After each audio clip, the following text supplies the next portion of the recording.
Welcome to your CenPOS iOS mobile app basics tutorial. If you're a new user logging into CenPOS for the first time, log into the virtual terminal using your default password, and you'll be prompted with a password change screen due to PCI compliance. Once you have changed the password to one of your own, you may log into the mobile app. Let's start off with accessing the App Store, searching for CenPOS to download the mobile app.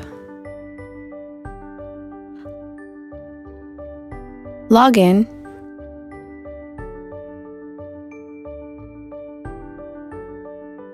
And to process a transaction, tap on the Transactions menu, then Sale. Enter the transaction details and enter your customer's email address if they'd wish to receive a receipt. Tap Submit and an approval message will show if their bank has approved. Tap Done at the bottom of the receipt to land onto the Transactions menu.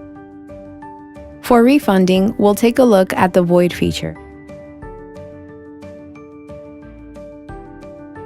You may cancel same-day transactions for the full amount by pulling up the transactions under Today, tapping Submit to retrieve from the database. Use the dynamic search field to type in the last four of the card or transaction amount to find the transaction in question. Select it, confirm the information, tap Void, confirm with a yes, and an approval message will show. Let's tap Done at the bottom and go back out to the Credit and Debit Transaction menu. Lastly, we'll take a look at pulling up a receipt for a previous transaction.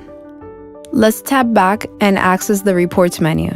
Tap on Reprint and select a date range before tapping Submit to retrieve from the database.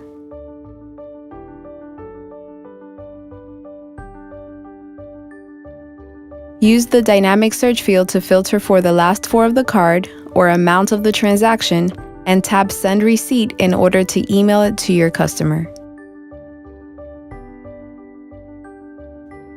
Tap OK and back out to the main menu. CenPOS, technology-driven commerce.